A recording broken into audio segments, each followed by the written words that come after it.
All right, we are live here at FNGO's The Lunch Break. Hump Day, Wednesday, September 17th. Hope everyone's doing well. What's up, Coleman? How you feeling, buddy? In a little pain today, but nothing too serious. Sitting at home and enjoying some nice weather outside. Well, I'm glad you got through your surgery. Hope everything went well. And you are now on the mend. And that life will be good to you right now. So everything. So that's pretty cool that we get to hear from you and all that. But yeah.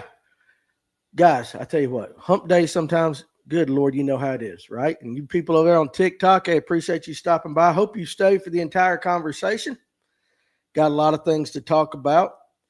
We're going to talk a little fishing, a little bit of hunting, some hunting news and everything out there, but got a lot of things, I guess, I want to recap from the LIVEWELL last night. If you were watching that, great episode with friends FNGO Curado. I always say, man, I always mess up your last name, but FNGO is what I call him. Great guy. Absolutely one of the nicest guys I've ever met. He dropped some juice last night. We'll go over that. Plus, we're going to go over B-Lat's video. I told you guys yesterday to go watch that video and see if what you think he said is the truth when it comes to the fall transition and things like that kind of being a marketing scam. All right. And speaking of which, tomorrow night, what's up, NC Bass Puller, Atlanta Outdoors? Tomorrow we will have Kevin Underwood on with Lipsticker Fishing because a lot of guys asked me to get him back on so that we could actually talk about the fall transition, the turnover, all of those things. And we'll get Kevin's take on it. I know B-Lat fishes Hartwell a lot. So it'd be interesting to kind of see, Kevin's on Lanier a lot, the differences of opinions. You know what I'm saying? So anyway, all right. You guys also, too, hey, December 6th, Toys for Tots. Make sure you start marking that down on your calendar. A lot of information getting ready to come out. And also, too, I want to tell you guys about Groove Fishing. So they finally have got their website up. Some of the products are available. The big jig box that everybody has seen, you'll see a picture I'm going to post after this on Groove Fishing on Instagram and on Facebook. I'm going to be running their socials. You'll see a picture of how Kevin Underwood is utilizing the Groove big jig box. That's going to be available in probably about 2 weeks, but they've got some products already on their website, new ownership, everything. Really good products going to be coming out. You guys need to get a part of it. So, I mean, the good stuff. It is really good stuff. But go ahead and follow Groove Fishing on Instagram and on Facebook, and you'll start in this afternoon. You'll see me kind of taking over that as if I don't have enough stuff to do, right? FNGO seemed like a genuine great guy. He was giving up the juice. Yeah, he was. What's up, Dozer21? Appreciate you over there. Tyler said, Jonah, what's up, man? Tyler, I saw the video pop up in my feed, but I didn't watch it. I guess I need to. Tyler, that was your homework. Don't you remember yesterday? I gave you guys homework. I wanted you to watch that video. You let me down, kid. I'm just playing with you. What's up, Dozer? Doc Holiday. Now, Doc, I've been busy as all get-go this morning. I just opened up your text where you showed me what a stump knocker is. And I will tell you this. Listen, I'm going to believe you. Kyle got on Chick this morning, and they had lockjaw. Man, I hate that for you, but at least you were there, right? Yeah, I'm terrible with homework. I'm going to tell you, look, that may be a true stump knocker. You have corrected me in that. All I know is, for my entire life, I've heard old-timers around here and everything call a shell cracker a stump knocker. But I'm going to defer to you and say that you were right, old Doc Holiday, right there. You corrected me, and I'm not too old to learn something. What's up, Alex? And listen, no, I don't have rod tips in stock right now, Jonah. I do not. So anyway, we're going to talk about all of that. But it is hump day. And when you're going to do something on a Saturday or Sunday, how the week just drags. I can tell you right now, because I'm going to go hunting for the first time this weekend. And it's going to be like watching paint dry for the rest of the week. Got some great stuff going on, but it's just going to be like tick, tick, tick.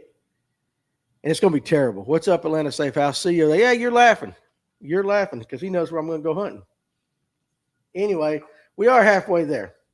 Now, Atlanta Outdoors watched it 2 hours after he uploaded it. Yeah, so some of you guys are right on it, and we're going to talk about that. Now, to get started, yesterday I said I was going to start giving you guys some industry news and all that. Something I've been thinking about all morning, and I think it's true for a lot of us. And, if you go to a good church, the pastor, he'll tell you that when he's speaking, he's actually he ought to be preaching to a mirror. And that's kind of how I feel today, because I'm as guilty of this as anybody. What's up, Clint? I think sometimes we as anglers or hunters or outdoorsmen and all that, we only go as far as kind of what we're interested in, and as far as learning the industry. I think the highest some guys go is like Bassmasters, just paying attention to that, or, a local tournament trail, or hunting. They may have a favorite channel or two that they watch, but we don't go any farther in actually learning the industry. And that's something that I want to kind of change here for everybody. I want us to start paying and think bigger than just the little bit that we pay attention to now. And I'm guilty of it, especially when it comes to what happens in the outdoor industry. Now, outdoor industry that encompasses a lot of things, My focus primarily is fishing and hunting. But yesterday we talked about boat sales and the power boat sales across the nation, of which bass boats make up about 15 to 20%. But if we look at the bigger picture, we can kind of get a view from 80,000 feet of what's going on. And I love, somebody's got a TikTok name called FBI. So the FBI just joined. I'm sure they won't stick around long. Ain't nothing here for you, FBI, if you're looking for that. What's up, Tony and John G? And so I want us every day to kind of look for something bigger than just our comfort zone. And I want us to learn the industry. And I came across something this morning that I want all of you guys to kind of check into, just to kind of expand your horizons. Have you ever heard of the Outdoor Recreation Roundtable? Until this morning, I had not. So here's what this is. It's the nation's leading coalition of outdoor recreation associations, representing more than 110,000 outdoor businesses in the recreation economy and the full spectrum of outdoor related activities. Now, again, hunting and fishing is a part of all of this. Atlanta Outdoors says, I'm a project analyst. I dissect everything from engineering to fishing gear to ballistics, etc. I wish I had that talent. I wish I could do that. Now, this is kind of like, so I got the email this morning about it because they just had their inaugural meeting up in Washington, D.C. And what they're trying to do in the broadest of strokes is to, take businesses, technology, move them forward in the outdoor space, and also to help preserve, conserve, all that. So it's taking businesses and bringing them to the forefront. I know some of the sponsors of that event were like Onyx, Yamaha. There were names that you would know, and there was a lot of names I didn't recognize. I'm sure they're from like the hiking side of things. The hiking and, maybe the pleasure kayaking and all that. I don't know. But there's all different kind of things. Now, I'm going to learn more about them, and I suggest you guys do as well, because there was a lot of information on their website about things I had no idea. Now think about this. I'm just going to give you an example. The most recent data from the U.S. Department of Commerce shows that outdoor recreation generated $1.2 trillion in economic impact last year. $1.2 trillion. Guys, that is 2.3% of the entire gross domestic product of the United States. 2.3%. You say that's not much. 2.3% of our entire gross domestic product here in the U.S., that's big. 5 million jobs, outdoor recreation. 5 million jobs, and 3.1% of all U.S. employees are employed in the outdoor recreation genre, if you want to say. And so, it is bigger than just hunting and fishing. And so I want us guys to kind of think bigger. You know, remember when the Corps was shutting down some of the ramps here on Lake Lanier and all that, and everybody was in an uproar and all that. But I found out, and we talked about it, so many people don't even know who their rep is, who their senators, let alone even who's on their county commission. You know, it was eye-opening about how many guys didn't even know who represented them or who to contact to fuss about. And so ever since then, I've kind of been thinking that with all the changes we're going to do here at FNGO, I want us to kind of help each other learn all these different organizations. Here's something else I learned today. 24 states have an office of outdoor recreation in their state government. 24 states. Some examples here in the South: Arkansas, Tennessee, North Carolina, Virginia. Some nationwide examples: Montana, Colorado, Washington, Oregon, North Dakota, Michigan. But here was something that really jumped out at me. The South, hardly any of the states, a lot of the states in the South, we do not have an office of outdoor recreation. Texas, Louisiana, Mississippi, Alabama, South Carolina, Florida, and Georgia, we do not have an office of outdoor recreation in our government. Now, I'm still learning all this. Again, I told you, this is me doing my homework and just finding things, but I want you guys to look into it as well. There are ways that you can create one, and they're all, you can do it by executive order from your governor.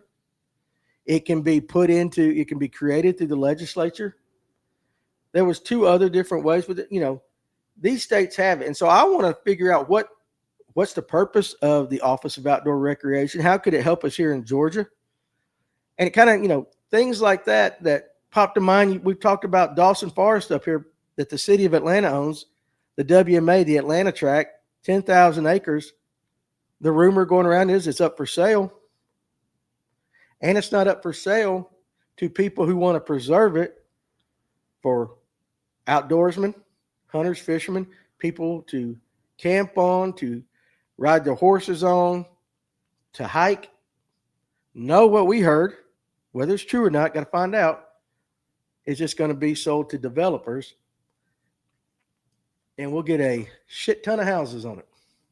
And could possibly lose 10,000 acres in Dawson County. So going to start researching that a lot here over the next few days and trying to figure out what's going on.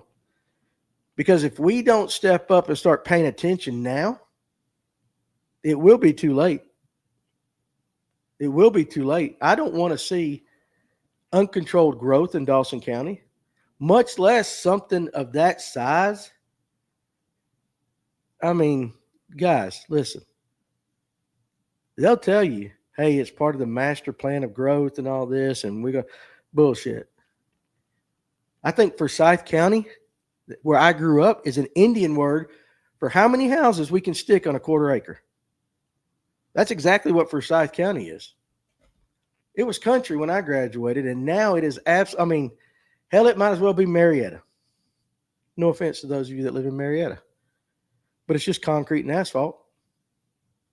So, yeah, and it is Fred Ashcraft. It is going south, too. Peachtree City South. Those who said California, Washington, New York, and Massachusetts are trying to ban recreational vehicles. So, for sure. Same with Cherokee. Atlanta Safe House says. AFFL, truth, Atlanta is just growing out to our areas exponentially. I'm a capitalist, though, so I kind of understand. Guys got land, want to sell it, make some money. I get it.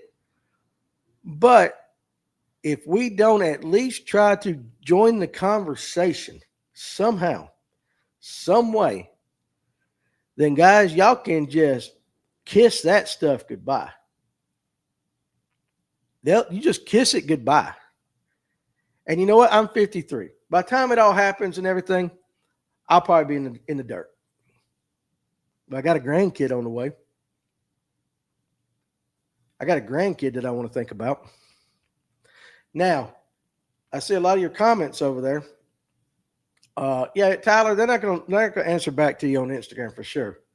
Moist Donut. The Georgia Outdoor Recreation Coalition is an blah, blah, blah, blah, blah. The Georgia Outdoor Recreation Coalition is an advocacy group working to increase investment in Georgia's outdoor recreation infrastructure and culture. And I'm glad you put that on there because I was getting ready to say this. If you guys can point the way, if you know of groups like the Georgia Outdoor Recreation Coalition, I want to know about them.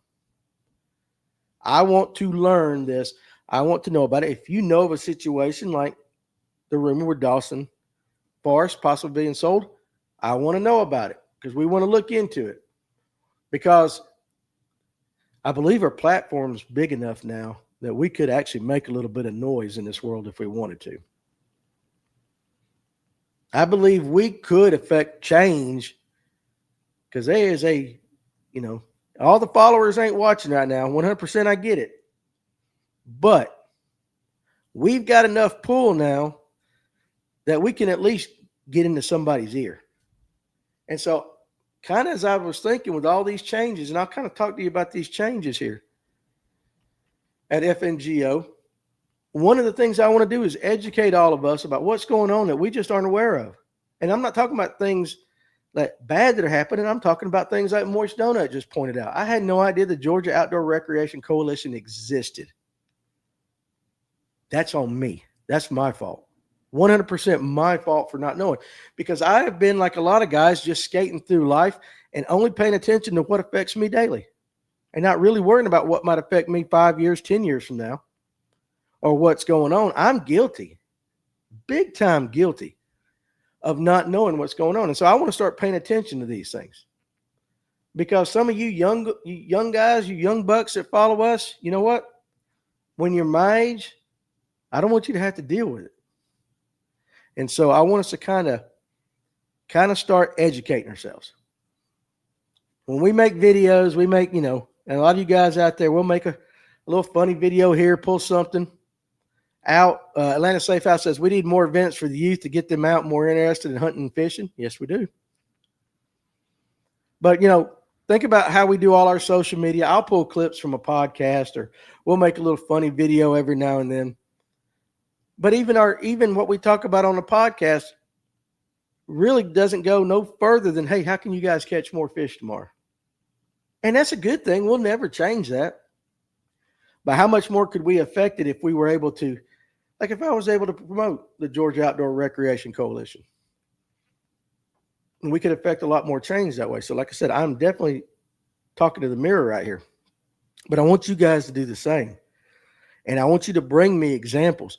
Now, that kind of ties into what we're doing here at FNGO. I'm just going to kind of give you guys a broad 80,000 feet look. A lot of changes is getting ready to happen. We are getting ready to add a lot more avenues for you guys.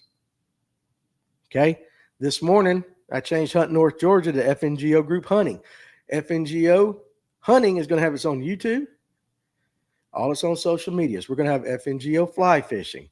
FNGO Fishing, which encompasses everything else. The original Fish North Georgia page is just going to become the LiveWell and the Lunch Break and the podcast page for this. We got a fly fishing podcast called The Foam is Homecoming, and I'm not doing it. Another gentleman's doing it. Nathan's doing it. It'll be on that page. We're going to have FNGO Outdoors. We've already got the names for FNGO Travel. What we want to do is create a social media empire. I like that word, empire. But we want to be the player. We want to be the player around here.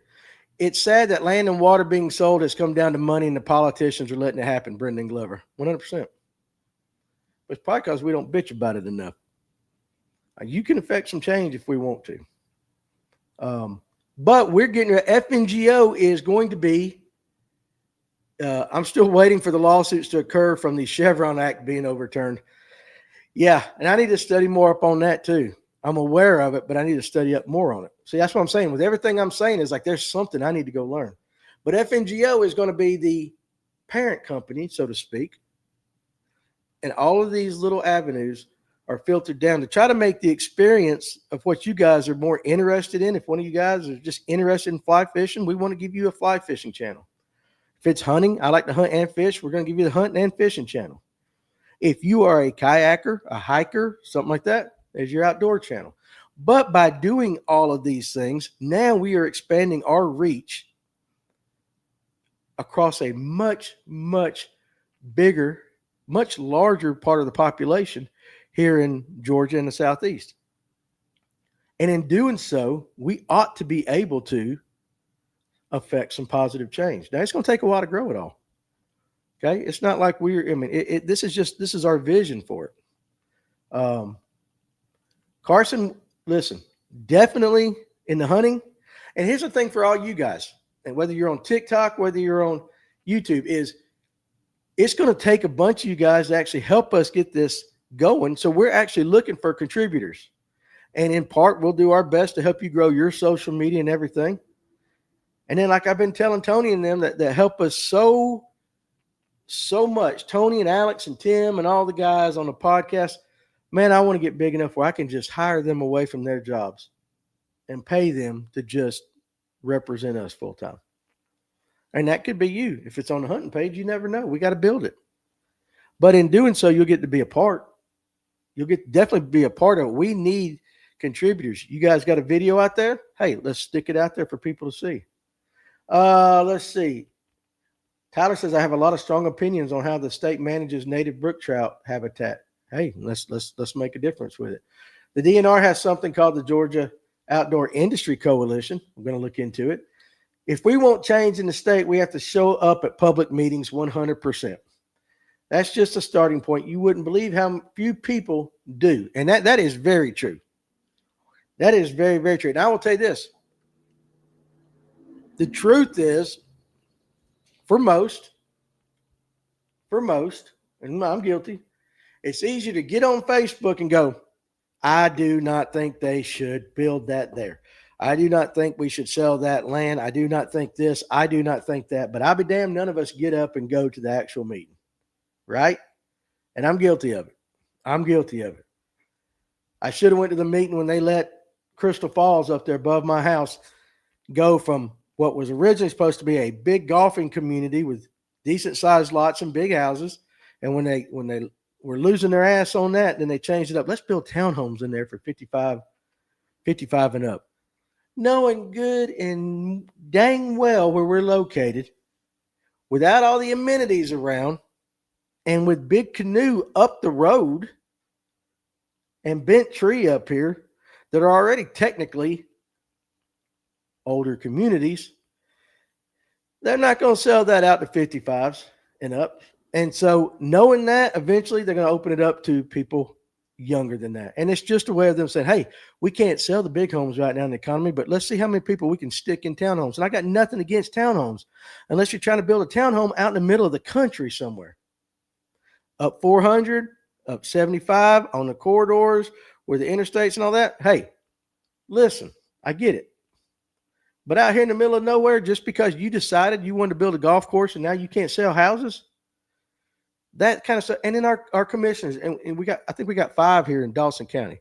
The 2 that are out here, that in this area, both voted against it.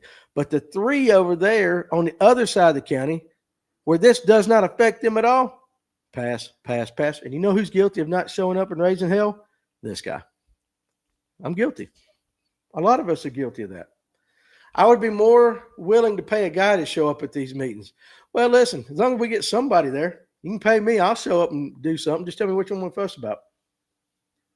But you guys get what I'm saying. Is like, we want to be a lot deeper than, go a lot deeper than say, hey guys, the bite right now is you can throw a Rico, like Franco said last night. You can throw a little chrome Rico over a brush pile 20 feet and catch bass. That's great. It's good information. Or, hey guys, the rut's going to happen. The rut's starting to kick up pretty good right here in North Georgia. Be on the lookout for bucks running. That's great information. But it ain't going to be information worth the crap if they basically sell off all your hunting land, or the Army Corps of Engineers decides to change something on a near and you can't fish but every so. You know what I'm saying? You get what I'm saying? And that's because we sat on our ass and just kind of let things happen.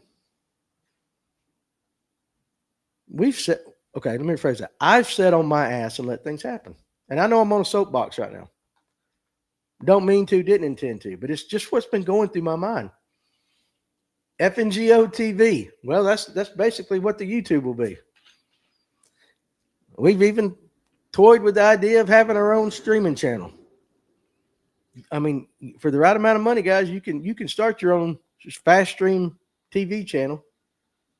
No one will remember the topwater bite in 50 years, but they will remember that land you kept from being developed or the land you kept from being sold. Yeah, and that's what I'm talking about. But you know what? We got to not just say it right here on a podcast. We actually have to go do something. I mean, listen, you stick enough redneck outdoor country boys in a public hearing, we might could affect some change. Now, a lot of hearings really don't get put out for the public to see. But listen, I'm just saying, in our society today, you don't have to go as violent as some people do. Long live the topwater bite. What's up, Bible Bass TV? How you doing, buddy? We ain't got to go burn those cities down. But we can be known. I agree it's good for us to stand, but shit, they did it in Holly Springs and they still got approved for a new building that's about to happen. You know, better to fight and lose than to not fight at all, right? It also depends on who you elect to put in the seats. The commissioners even voted no, but the county ruled over them. Really interesting. See, again, don't know nothing about that. But I do know that I want to use our platform as an avenue for all of you guys to be able to bring things to light and for us to okay, the only reason the land we got isn't a neighborhood was because, let me scroll back down, is because the entrance would have to be on our property. Yeah, I got you. And you know, where he's talking, that's why lawsuits are the only way. You got to find the right attorneys, because you can litigate stuff like crazy. I'm not saying that's always the right way, but for sure. But I want you guys to have an avenue to be able to shoot me a message. Danny, did you hear about X? Okay, let's learn about X. Okay, X is not good. Let's now bring X to the masses here. And I say mass, you know, right now they not exactly a mass watching, but you guys can shout. You know what I'm saying? Give you guys a way to get it out, and then we use our social media to snowball the mother. And at least we can try. To tag on to Fred's comment, some of the meetings held don't work into the working man's time schedule. For sure. That is true. But there are a lot of us that could represent the working man. You see? We could do that and at least go in and find out what the hell is going on. The only way I see it working is to lobby, need to pool money and play the same games they are playing. How many people are willing to get, you know, give away a little bit of their change? We need a hunting, fishing pro bono lawyer. Well, I don't know law, but I played one on TV, right? I mean, listen, I'm sure there's something out there that can be done. But and I'm just saying all that. We all want to affect change, but most of us never have a platform to do so. That's changing, though. That's what I want to provide to you guys. I want you guys to be able to do that. Cherokee just passed the law. If you are behind on property tax, they can sell it at auction. I mean, listen, that's, you know, then you got stuff like eminent domain. There's all kinds of stuff. But here's just the start is that if we never make our voices heard, or even before that, if we're not even educated on what's going on, if we're not even educated or even know that things like, you know, the roundtables here, the outdoor coalition even exist, then we haven't done our due diligence. And so I want to start bringing these things to you guys like today. I want you to just go look, and it might not affect you right now, but I want you to go look, Google the Outdoor Recreation Roundtable, and then just look into it. I don't know all of it yet. I'm still learning it, but look into all of it and see what they do and see if that's something that we can use to help benefit us here in Georgia and the Southeast. because Georgia really does not do a good job, as far as I can see, at protecting the outdoor recreation. They don't invest I don't know. I need to look at our budget, but I know in the fishing world, definitely not what Alabama and Tennessee does. Good Lord, we here in Georgia say we're better than Alabama in every aspect whatsoever, but no, Alabama actually, when it comes to that, they kick our butt. I just want you guys to know that there's going to be an avenue. There's going to be an avenue. And so I want you to really take it serious. Let's educate ourselves. I'm going to try to bring you something every day like that. But I want you to Google today. You guys didn't do your homework on BLAT last night, though. A lot of you admitted to it already. With that being said, let's talk about last night with Franco. Those of you that watched it, I found that he actually dropped some really good juice last night. And he's a superhuman being. Now, I told Clint I did not want it to become a cast infomercial where all we talked about was cast baits and all that. But we did talk a lot about cast baits for sure, but in a way that we've never talked about it before. My dog's name is Franco, Dozer said. And we're going to get to BLAT here in a second. We did talk about things, but he dropped a lot of different things that if you look beyond the OG, where he was throwing it, how he was throwing it, what he was looking for, there was a ton of juice. So I highly recommend you guys go back and watch that. It was 99% about top water. But even some of the things, like what are you looking for first thing in the morning when you go? Or how about when he was talking about humps with rocks on them? Not just humps, but humps with rock and everything. There was a lot to be said for that. And so I really think I'm gonna cut that video up today and put out some shorts and all that from it. But if you get a chance, go back and watch it and just listen to some of the things. I was very impressed because he's been on before and he's talked about the OG before. But the way he was dropping kind of little nuggets, like, just a feathered treble. He did drop some good juice about humps with rock this time of year. We don't talk about that a lot. So, yeah, go back and watch it. Now, on the BLAT thing, he put out a video pretty much telling everybody that the fall transition was a marketing scam and that fish really do not change in the fall in such dramatic ways as the industry makes it out to seem, because they want to sell baits. However, if you read Alex's comment, I don't know how many times during that video he dropped, hey, he put it on his app that he does what? Makes money off of. I'm not saying everything he said was bad or that I disagree with everything that he said. But for the most part, he was like, if you see bass in August, probably going to be in the same places that they are in October. They're not going to move that much. And I kind of understand that a little bit. But in listening to Franco last night and things we was talking about where he's throwing certain baits, he's targeting different things, and going into the fall was a little bit different. Even the way he worked it was a little bit different than what he worked a month and a half ago. When Kevin comes on tomorrow night, he's going to talk to you about things like this. He told me 2 weeks ago that he's finding bass already where they shouldn't be, that are already in their fall patterns. And he was saying that they're doing it early this year. Well, if Kevin, who is on Lake Lanier every single day, sees bass already doing something different and moving out, and he's a guide on the thing, and he said, into their fall haunts is what he likes to say, their fall transitions, who are we to believe? And I'm not saying BLAT is a bad guy or anything like that. Now, he did make up some good points about oxygen. He did bring up some good points about bait fish. But I don't think it's a scam. You get what I'm saying? I don't think it's a scam to sell more baits. Are there companies that may take advantage of it? For sure. That's in everything. But what company wouldn't?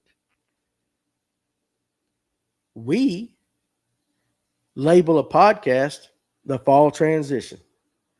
What are we doing? We're taking advantage of the fact that you guys want to know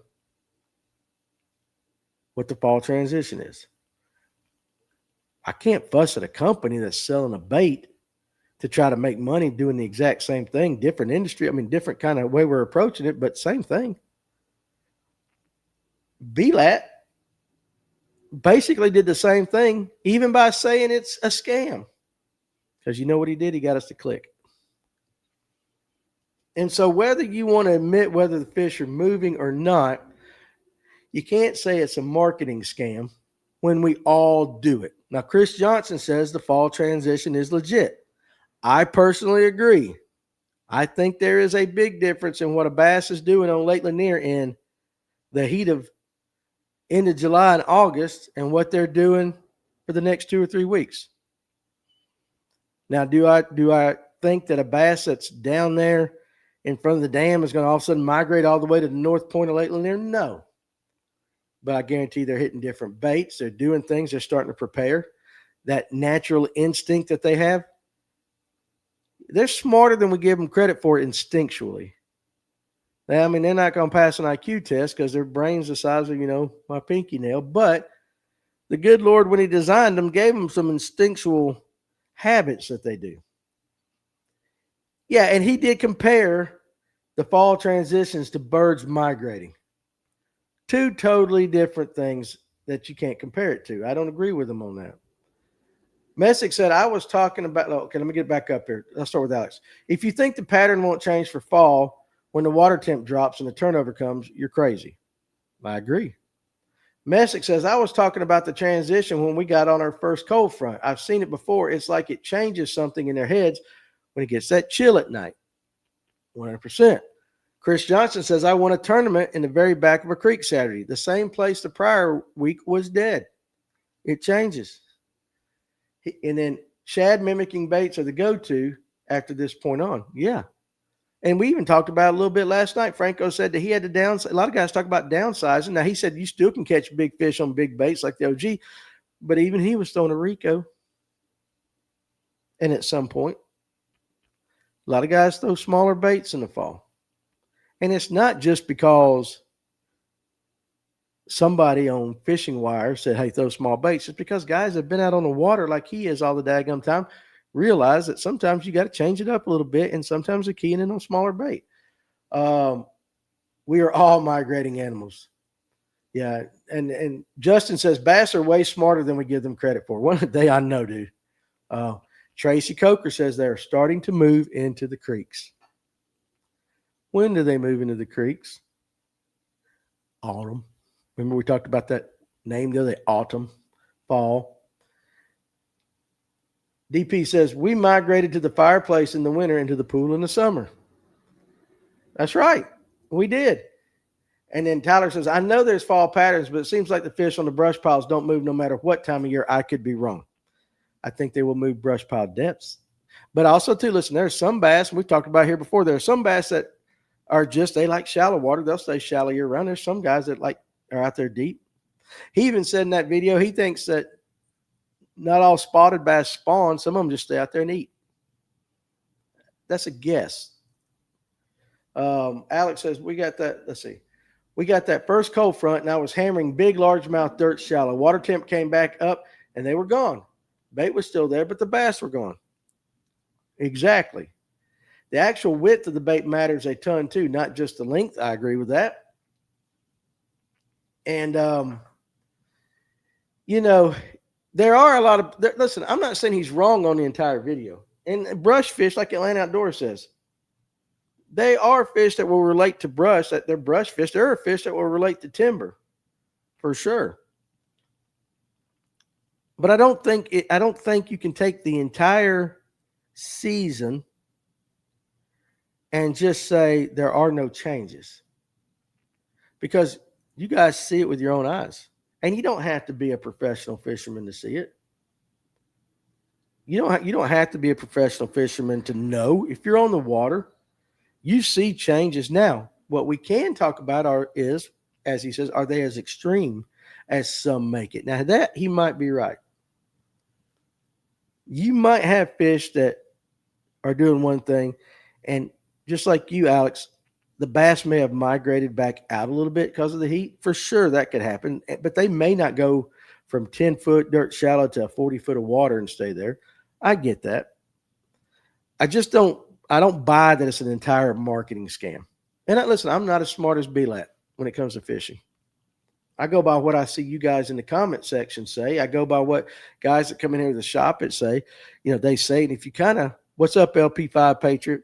If you kind of just take it all together and put all the information that you hear, you can weed out the garbage and stuff, but you get a general consensus of what's going on. Alex says, I like how Franco said he doesn't look for bait last night. I thought that was very interesting. Yeah, I think he has his spots, and some of which are brush. 100% some of them are brush. But I will just tell you this, like, there are some techniques that work in the summer that are not as effective in the fall, and that surely aren't effective in the wintertime. And I'm sure there's some techniques that go all the way through all the seasons, like a shaky head. You don't know if the fish you're catching shallow or the same right now are the same fish that were up there in July. We don't know. Unless we put some trail, some markers on them or sonar things so we can ping them like the great whites. We don't know exactly which fish they were. And you can do a study on a lake out in Texas, and that's great. But that ain't Lake Lanier. You got to know your lake, just like Gitsom says right there. Time on the water and getting to know your lake is key because you have to fish the weather, not the months, for sure. And so, if we had a fall, there are some things that's really hot. There are still some things that change, like the time of the day, sunlight. There are factors and all that. There's a ton of different things to figure out. Yet right now, shallow bite on fork is crazy. Find a funnel going shallow with grass, and they're in it. Okay, LP5 Patriot, how long do you expect that bite to go?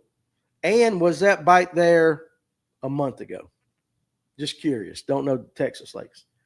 I know guys always rave about bass chasing bait in the fall, but on Lanier they chase bait year round. The biggest fish usually are caught off brush where the bass are feeding on bait. And see, that's Tyler's perspective. That's what he's seeing. Now, Chris Johnson said, I seen one of Ben Milliken's video that was wild. He broke off on a fish in 40 foot of water with a minnow. Yeah, listen, that's Lanier a lot. Caught the exact same fish 5 minutes later on the bank with a glide bait, though. There you go. That was a curveball he threw in there. Now, Patriot says it was not there a month ago, and he figures that'll last a month.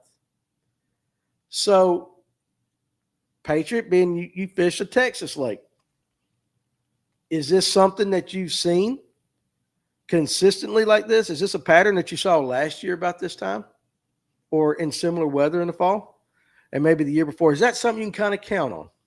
That's kind of what I'm asking. The water temp's 83 degrees right now out there. Bass are going to eat every day when and where they choose, for sure. For sure. Carson says, Danny, didn't y'all do a study one time when you tied a balloon on a fish? No, that wasn't me. And that definitely wasn't me. Granted, a lot of fish move deep to shallow, but they're always chasing bait on Lanier. Now, I agree with that. They are always chasing bait.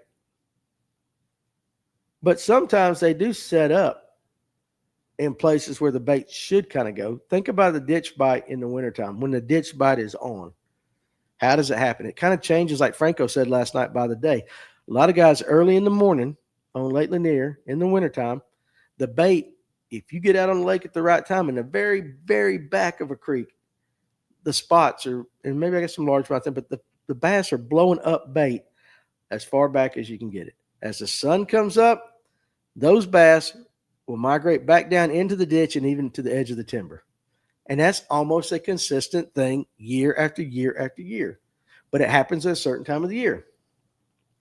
And it's something that guys can think about. If a Texas lake had grass last year, yes, you could get the same pattern. But if no grass, they weren't in it. They were not in the creeks. I get that. Okay, I get that. That makes sense. I almost feel like since forward-facing sonar has allowed us to catch those big pelagic fish, it allows us to understand that maybe the seasonal patterns only apply to some of the fish, not all of them. You could be right. You could be right. It's something to think about.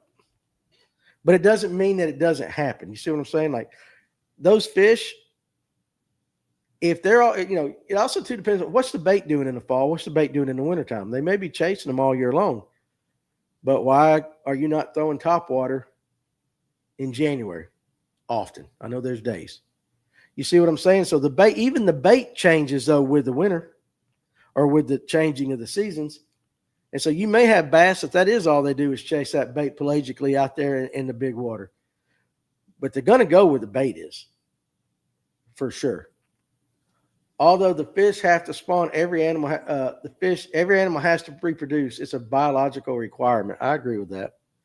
I'm not saying they all reproduce successfully, but you would kind of seem to think that they know that for a 2 to 3 week period of time, they've been eating all winter time. It's time to go have some whoopee. Jeremy Conkright, what do you say, fellas? A little late today. That's all right. That's okay. As long as you show up, it's all good. I don't know, but like Dead Rabbit said, there's so many variables. But I just don't think you can blanket say, no, the fish are still in the areas that they've always been all year. Maybe they are, but they're in different stages and different depths and different all that. So, do you catch as many largemouth bass in the winter in a foot of water as you do in the summer? Probably not. I'm not saying you can't. They do move accordingly to water temp, time of the year, that like the length of days. There's all kinds of biological things that were built into the creature. And we don't have to understand them all, but we do understand that there is some biological differences in the way that make a fish act a little bit different in March than it does in November. Just like DP said up there earlier, we do. Think about that. Think about how we do. We change the way we do things depending on, take your job out of it. If you got a job, you do the same thing every day, but just in your habits and all that, you do things a little bit differently as the year goes, as time changes and all that. Even we, the psychologist or whatever, people smarter than me say, there is a certain thing like some type of depression that people get during the wintertime because the days are shorter. It's dark so much. We go through it biologically, but to say a fish can't, that's kind of like, I think that's a little bit. I agree they change depth with the bait. I think they have to. Also, too, Dead Rabbit brings up a good point. We talking big bass? We talking small bass? What are we talking here? And you can even do stuff like with crayfish, crawdads, whatever you want to call them. What does a mature crawfish do in the wintertime that a, juvenile crawfish does not do? I've heard many guys say that a juvenile crawfish, less than a year old, they don't bury in the wintertime. I can't prove it. I'm listening to guys talking. And that's why a juvenile crawfish will stay more green or more darker colors and not the reddish and stuff, whereas the adults bury. And during the wintertime, a lot of guys are catching fish, and you'll see the fish spitting up little 2-inch crawfish instead of the big boys that they do later on in the winter towards spring. So even every animal is biologically different. And that's a good point right there, Dead Rabbit, because like I said, if there's such a difference in the way an adult crayfish acts as to a juvenile, certainly there's got to be some differences in the way a big mature female spotted bass or largemouth bass acts as opposed to a 12-inch juvenile. We may not understand it, but we have to admit there has to be some differences. Do you think the hook color matters as much in the winter like a red hook since the average water is clearer? Fred, listen, I'm not sold on the red hook thing. I'm just not sold on the red hook thing. Franco talked about it last night, putting a red hook on the front of his long A. Remember that? Tim Hancock puts red hooks on that. Those guys 100% believe in it. 100, and I can't say that they're wrong. In my experience, red has not made that big of a difference. I think he was trying to lean into the top 5 bait videos being a scam and saying the same baits which worked in the summer will still work. Which they will, just fish deeper, shallower. He does bring up the 5 baits for the fall kind of thing. Yeah, he does do that. And yeah, you are right. Some channels will be like that. But I don't know. In between him saying check out his fish app and all that, he said a lot of things where it was like, it's just not, it just don't happen. Maybe up north it happens more than it does down here, but on Lake Hartwell and the lakes, it don't happen. And I'm kind of like, maybe the truth is somewhere in between. You know what I'm saying? Maybe the truth is, maybe they don't transition as much as everybody wants to make it out to be, as opposed to they don't do anything differently at all. Maybe somewhere in the middle. You get what I'm saying? I mean, maybe it's that. And maybe sometimes the way you present an argument kind of has you leaning one way or the other, but it's made to where the viewer kind of leans one way or the other. Of course, a lot of them are like that. I just was kind of like, I'm listening to it, and he seems like a very nice guy. Never talked to him. Seems like a very nice guy. I'd love to have him on the show. I'd love to pick his brain about it, to be honest with you. But I hear what he says, and I sit back in the tackle shop, and I know what guys are buying and how they're using it, and you can see how baits change in every season, and it's consistent, and those same style baits will work the next year at the same time. So it seems like there's a consistent pattern, which is why we always talk about, hey, it's time for the fall transition or the fall thing. And maybe the truth is halfway. I don't want to get out when it's 20 and snowing, but when it's 70 and nice out, I don't want to be in the house, for sure. I don't think fish move around a lot. Like if a pocket has everything they need, why would they leave that pocket unless the bait starts moving? That's a very sound advice. But maybe that bait is in 5 foot or less of water in August, and by the end of October, that bait's in 25 foot of water. That is a transition. I don't think, and I agree with them, that the bass are just like what you said. They're not going to take off and go to the other side of a 38,000 acre reservoir just because it's fall. But there are transitions. So I think maybe the truth is halfway. Loner fish don't follow schools of juvenile unless they're eating them. I tell everybody this, and I think this is the gospel truth, especially with largemouth. There are 12-inch bass, and there are bass that eat 12-inch bass in every lake, especially a largemouth lake. Largemouth, if they, there's no mirror for them to look at. If they think they can get it in their mouth, they're going to eat it. But here's another thing too, though. You guys always, and this is kind of off topic, but I've talked to enough biologists. Just because a bass is 12 inches does not mean he's a juvenile. They have done studies where they've taken 12-inch bass and they've pulled either that ear bone out, what they call it, or whatever, because that's how they age them. Or you can take a scale, look under the microscope, and it's got rings like a tree, and they can kind of age them that way. If a bass, when it was younger, in its first year or so of life, if it does not have everything it needs to adequately get to the next stage, it can stunt and stay that size for its entire life. Had enough biologists tell us that to believe it. And so, there comes a point in the largemouth's life where, and again, I'm going by the way they described it, whatever it is in nature, they have to make that next step, that next jump from, say, like the 1.5 pound to the 3 pounder. It has to do with a lot of different variables, but a lot of fish don't make it past that initial jump. It's kind of like a YouTube video, especially a shorts. If you guys want to know how a YouTube algorithm works on shorts, when you post a short, they send it out to a focus group of about 1,000 to 1,500 people. If it does well there, they send it out to the next round and to the next round. If your shorts do not do good, it didn't make it out of that first round, and it peters. Same thing with the bass. He should have said something like, temperature causes transition, not the season or month. That's how I felt. That's quite possible. True. Pontoon Jody said, wow, this showed up on my live as a YouTube feature. There you go. We're going places there, hon. Tyler Shona, I think spotted bass react differently to the seasons than largemouth do. Most of the seasonal marketing marketing might be catered to the largemouth fishing, since that's the most popular fish, and you could be true there. Spotted bass are pissed off fish 24/7, 100%. I tell everybody that. Especially we get people who come up here to stay at Big Canoe and they're from out of state. And what's the fishing like around here? I always ask them, well, what kind do you like to do? Well, we like to bass fish where we're from in Florida. I'm like, are you familiar with spotted bass? No. Okay, they're a little different than the largemouth. Also, too, are you familiar with fishing deep? Because deep to a guy in Florida is 8 feet. Deep here is a totally different thing. But then I said, well, we got a ton of spotted bass lakes here.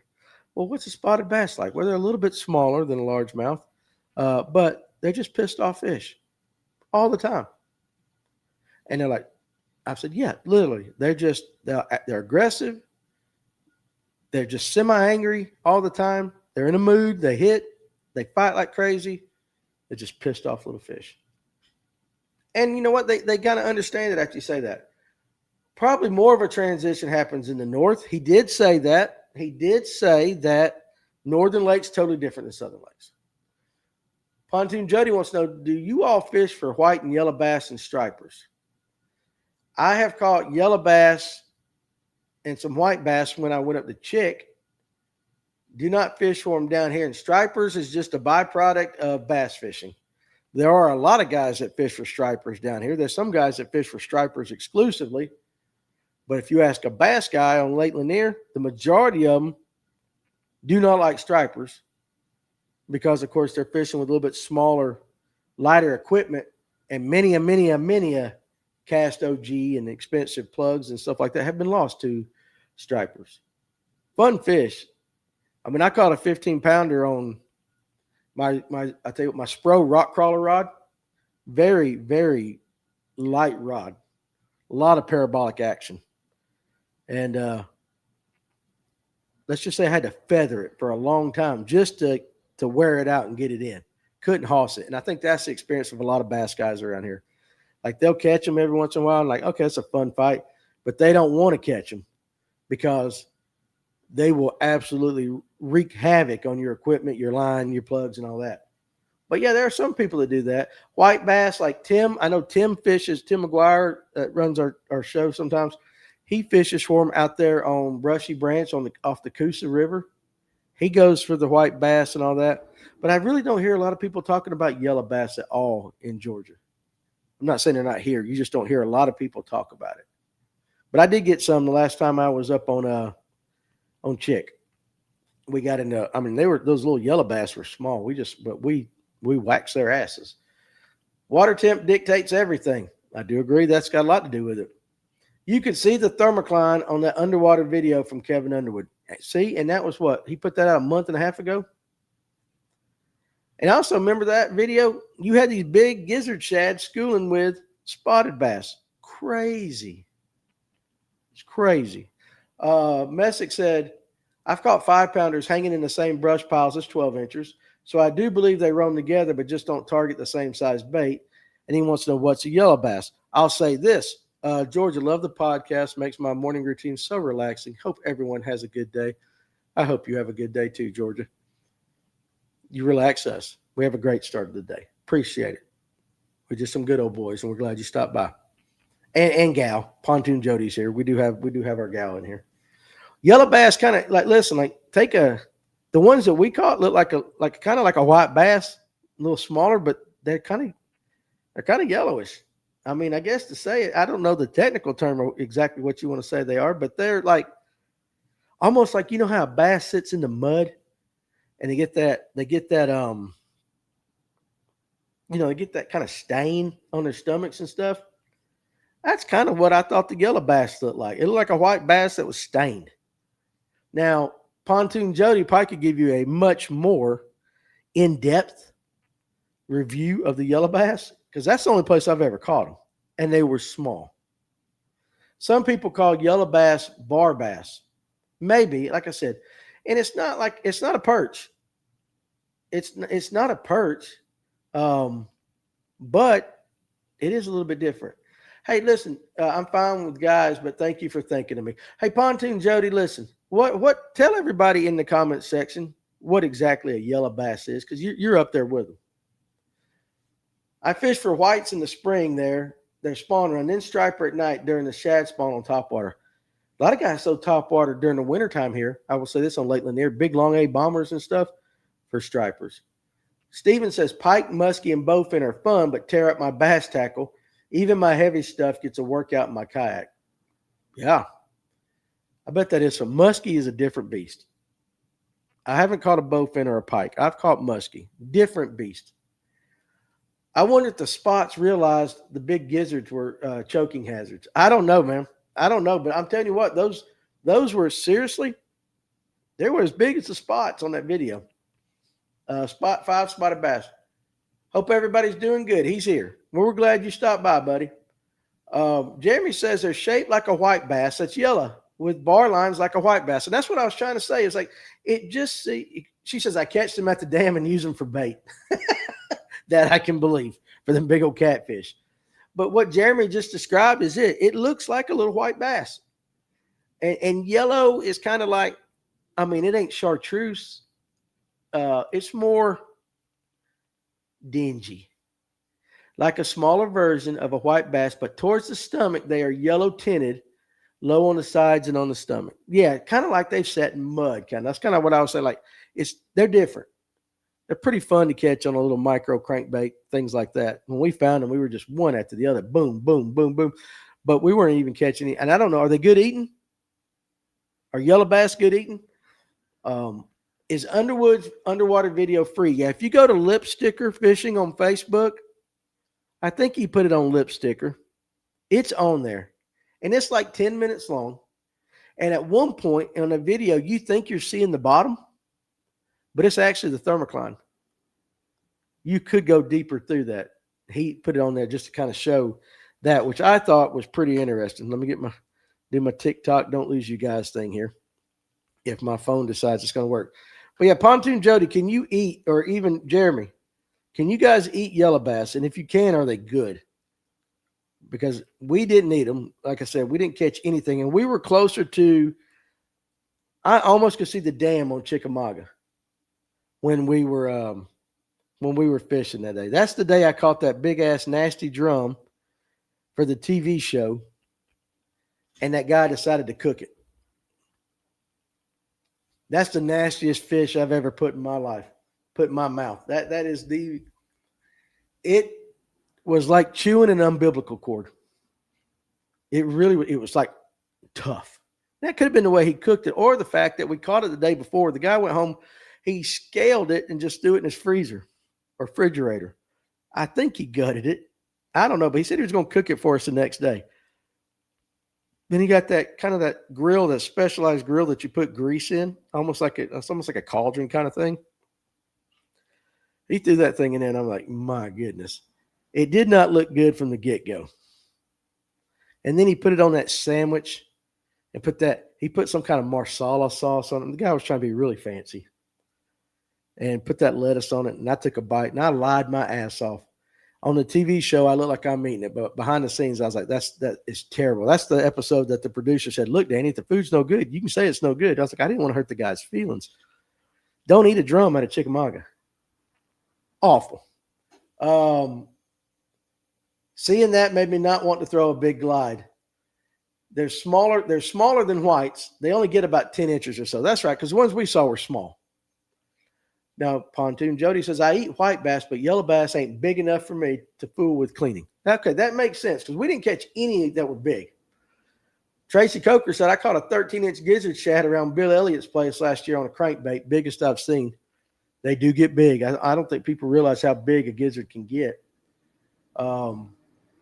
Dead Rabbit, white bass is excellent in Andes.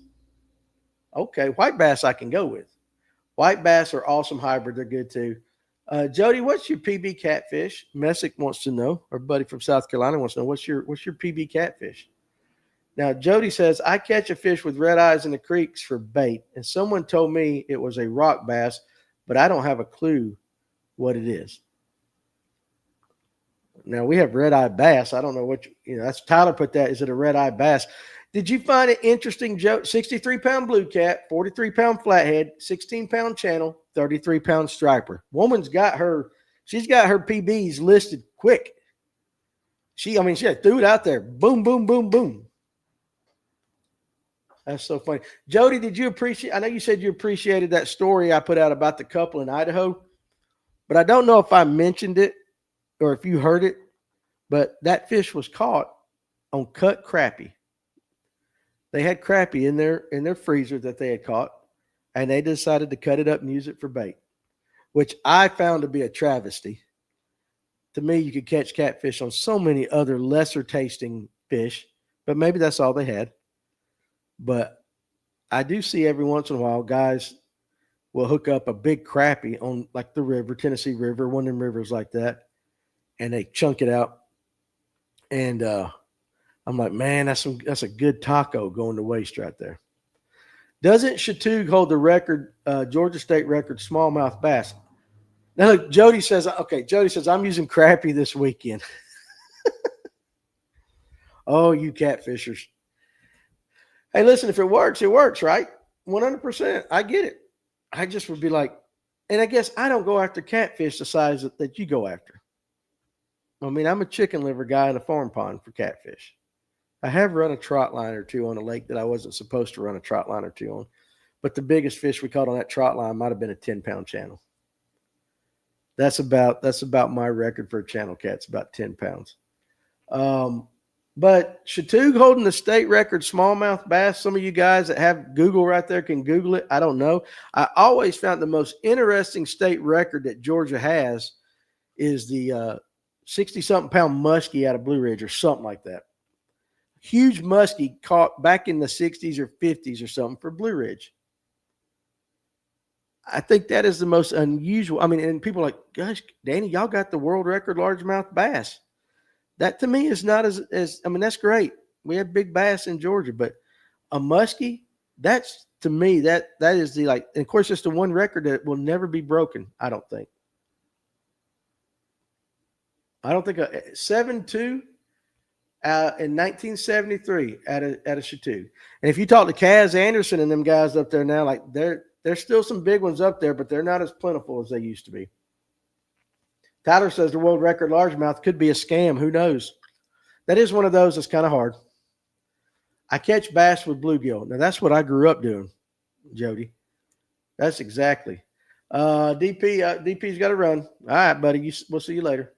When I ran a trot line and limb lines, all I used was bluegill. Jody says, I'm trying to learn how to walleye fish. That is the best bait ever. Walleyes are? Like you take the best tasting fish and you're fishing with them. And bluegills are plentiful. Walleyes and crappie and perch. Mean freshwater tacos. I've said it before. We caught an 11-pound largemouth on Sinclair on a trot line baited with a live bluegill. I was a kid, grandfather's trot line. Fish heads, catfish bait. Oh, okay. There you go. I will say this, like that's how I grew up fishing on my dad's farm pond. Had a ton of stumps. Tube of crickets. Go out, catch you some brim, put it on a hook, under a big red bobber, 2 foot of line. I never used weights. And sometimes if I just wanted to just be mean, I'd catch a bluegill the size of my hand. It wasn't always this fat, but I'd catch a big old fat bluegill. And I'd throw them out there, and the bass would just hit it. There's several times I watched him just bust a bluegill on top of the water just to bust it. But most time you get a good-sized bluegill, you're going to catch the biggest fish, biggest bass in a given pond like that. I do have people give me their scraps of walleye and crappie after they clean them. I think we just need to all go on a trip with Jody one night and just see how it's done. Because where she fishes, there's some big catfish. If you put a bluegill out on a float in a pond, you're catching a bass. 100%. I mean, that's what they eat. Think about that. I had an uncle that's what he told me. I was buying all this artificial stuff for this lake behind Daddy's house, and my Uncle Tommy come up, God rest his soul. But he come up and he goes, he's kind of like semi-pro. He'd fish tournaments and stuff, but we ain't talking about bass or nothing like that. But I think I was throwing a white trick worm. I kind of remember the day. He always wore overalls. He looked kind of like Jesse Duke, like a young version of Jesse Duke. He goes, what are you throwing that for? I'm trying to catch some bass. He goes, well, you want to fish artificial or you want to catch bass? I said, I want to catch bass. He goes, well, look at the lake. What do you think they eat? And I said, well, I mean, brim, maybe a crawfish. He goes, exactly. And ever since that day on that lake, I just go buy a tube of crickets, and that's all I would fish with. Caught some big ones that way. Caught some monster largemouth that way. I wonder how well spots would eat crickets. One of the biggest catfish I ever caught was on a cricket. So catfish eat anything. It's hard to believe the record largemouth is equivalent to a 3.8 pound bass. Pound babies. Oh, excuse me. Okay, I got you now. Was totally lost in how you wrote that down. Yeah, and I mean, listen, 20-pound bass ain't no fluke. But I just wonder what the fight would be like. I mean, when they're that big and that fat, I'm not sure that they could pull on your line near as good. We're talking about a largemouth. We ain't talking about like a striper or something. But I just wonder. Something about fresh heads, eyeballs, or something like scent, maybe. Maybe it's that, for sure. They were never able to polygraph George Perry. To be honest, a picture of the world record looks like a 17, 18-pound bass, not like the 22-pounder caught in Cali or Japan. Now, that has always been one of the arguments. How do you prove it? But at the same time, one could turn around and say, well, the camera lens on the camera was from that time too, and not what we have now. Bad angle of the camera. You know, it can be argued both ways. But the truth of the matter is we'll never know, right? We'll never know. I would like to have caught it, though. And the story that I've heard, and I don't know if this is true, is because they didn't have a lot of money. After they weighed it, whatever they did, and he sent that in, they took it home and ate it. That's what I heard. Don't know that to be true, but that's what I heard. Which, man, I'd have to be really hungry to eat a 20-pound bass. Not because of it being a bass, just because I can't be that good at meat. Can't be that good at meat. Aaron says, I don't think that 17-pound rainbow is going to be touched for Georgia. Same as the 22-pound largemouth. 17-pound rainbow is a big rainbow. Yeah. I mean, the ones you see now where guys are holding up 25, 28 inches, I mean, them things ain't breaking, 10. Back then, a bass fed them for a week. I get it. No, listen, Jeremy, for sure. I'm just saying we have evolved to where, like, I would have rather eaten a 12-inch bass. And it has nothing to do with catch and release and nothing like that. I'm just talking about quality of the meat. Did y'all see Emil's Chatug video, the one with Justin Lucas? Yeah, and then when Justin put that out on his page, I was the first one to comment on it. Say, yeah, Emil might be okay at the spotted bass thing. Or, he's like, yeah, a little bit. My PB smallmouth, okay, Kurt said, caught my PB smallmouth yesterday on a jackhammer, 513 on the Bay of Quinte. I hope I said that right. 67-degree water, 23-pound bag, all on a trap and a jackhammer. They were moving. Kurt, that's awesome, dude. Two of the largest catfish I've caught on Lanier. This is from Tracy Coker. Not fishing for them. One was on a crankbait, the other on a jig. Crankbait one was 15 pounds. The one on the jig was around 18 pounds. Both were flatheads. You guys, if you watch the LiveWell, John Aldred comes up here every once in a while. Scroll back through his Facebook page from a few years ago. It busted a 50-pound scale.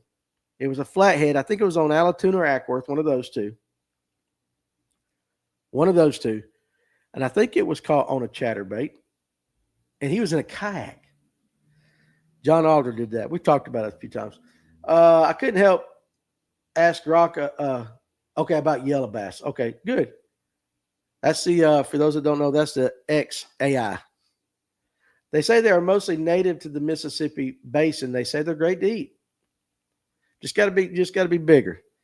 Now, Tim says Perry's fish was caught during the Great Depression. Food of any sort was in short supply. You're absolutely right. Yeah, and I know they had to eat it because they needed it. But I'm just thinking, you know what I'm saying?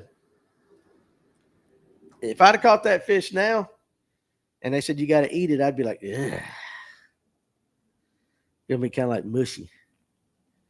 It's going to be a little mushy. Anyway, all right. Tim Hancock, while you're on here, now that you're awake and up from your daily nap, I know you're old, my friend. So I'm glad you woke up in time to hang with me a little bit. Just out of curiosity with you, Do you feel like there is a legit fall transition for bass in North Georgia reservoirs? I just like to know.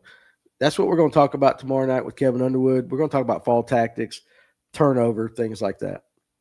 And I'm going to bring up some of the stuff B-Lat said and see if Kevin agrees with it. Very curious as to see what he thinks.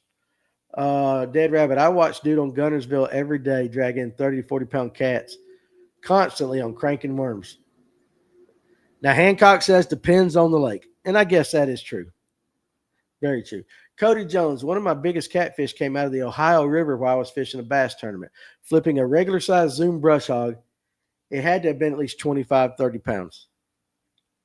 That's crazy. 5-spotted bass. I fished with Hank Parker on Wiley with a guide friend of his. It was December. We caught some giant blues. Every one of them big blues had a 4 or 5 pound largemouth in their gut. That's pretty interesting. And I can believe it. When we caught those muskie on the Collins River up in Tennessee, the guide, Jimmy Dobes, was saying their typical meal for these muskie in the river were 2 to 3 pound smallmouth bass. And I'm sitting there thinking, like, man, there are guys that would like try to get every muskie out of that thing. But it was that smallmouths were native. They shared that river. But 2 to 3 pound smallmouth bass was a typical meal. And when I say for a muskie, we're talking a 50-incher, the big, big adults. They would eat a 2 to 3 pound smallmouth and then sit, like we talked about yesterday, for a couple of days until it digested. My buddy caught a 20-something flathead on a jig and spoon in December on Carter's. A lot of you guys are kind of newer here, so I don't know how many of you guys remember Beasley. He was the teenager that used to be on the podcast that lost his life in a boating accident on Hartwell. But the last time I fished with him, me and Ryan were with him on Lanier, just outside of Van's Tavern. He wanted to hit one more brush pile. And you guys already know what I was throwing. It was a wacky worm. Now on this one, I did have some weight on it. The second that thing got down there, set the hook. Now, I was fighting it, and Ryan, I can remember him specifically saying, he goes, dude, you either got a mag spot or you got a catfish. And about halfway up, you guys have caught the catfish. You know the roll I'm talking about. And it just started turning. And we were like, crap. Big old channel cat. B-Lat hasn't won a tournament in 6 years. He got lucky. Could be. This is a good point from Hancock. I think your shallower lakes don't really have one. The deeper lakes, yes. Which might make sense because we're on Lanier, right? Or even Latham over here is deep. So when we say there's definite stuff we see in the fall that's different, but Hartwell's a pretty deep lake. And he was acting like there wasn't much going on Hartwell, but I don't know. You might be right. I can see that shallower lake not having much of one. I caught a flathead last year that had a 3-pound red horse sucker in its mouth. It was so surprised to see its tail. I was so surprised to see its tail sticking out of its mouth. Then it got sick all over me. I bet that was nasty. I caught a 28-12 Cletus. I caught a 28-12 flathead on 12-pound cast braid, 7-pound leader, and a 3-inch Prodigy. It was a ride. No doubt. No doubt. Beasley did go to Creekview. Yes, he did, Tyler. That was my man. Old camel toe. That's what we called him. I didn't give him that thing. I caught a 30 and a 16 cat the same day at Lake Ackworth. 30-pounder foul hooked in the tail. 16-pounder ate a rattle trap. Both were flatheads. Flatheads are absolutely aggressive. Now, I was fishing a tournament on Chick, and I think I talked about this maybe even last week, but I know I've talked about it before. 2:30, we had weigh-in at 3 on a bluff wall. That's where we were catching them, and I threw a morning dawn. I saw some arches on the console. I was on the back of the boat. I was in my cousin's boat, dropped it off the back, let it go down, picked up my slack, set the hook, turned around and told him I had big fish for the tournament. I said, I got big fish right here. Then I got that roll. It was awful. And it was like 8-9 pound blue cat. I fished for Creekview in high school. Me and Jack have talked with his dad a couple of times. Really sad about what happened. We didn't start until the year after he passed. Yeah, it was rough, dude. And Tyler, you've been up here. That jersey on my desk right here at the front checkout that's in the shadow box, that's the shirt Beasley wore. His mama gave me that. And I was like, that's like one of my prized possessions right there. And, of course, we got the old picture of his goofy butt sitting right back there. But, yeah, that shirt right there, that shirt means a lot to me. That kid loved fishing more than anybody I've ever met in my life. We tried our best to get him to get a girlfriend. And he'd always say, spotted bass for my girlfriend. I mean, that's what he would say. Spotted bass. I'm in love with a spotted bass. He could have gone pro. I really think he had the talent to go pro. Tim also caught a 33-pound flathead hooked in the top of his head on a crankbait. White rooster tails will catch channel catfish for sure. Five Spotted Bass says, we were going to throw the big blues back. The guide said, absolutely not. Kill every big blue you can catch because they eat them largemouth when it's cold, and the largemouth were sluggish. I get that. Will anybody ever beat the state stripper? No, the state striper record. The guy has 2 records. I have no idea. What is a state striper record? I have no idea what it is. Love flatties. I'm in love with flatties, says Dead Rabbit.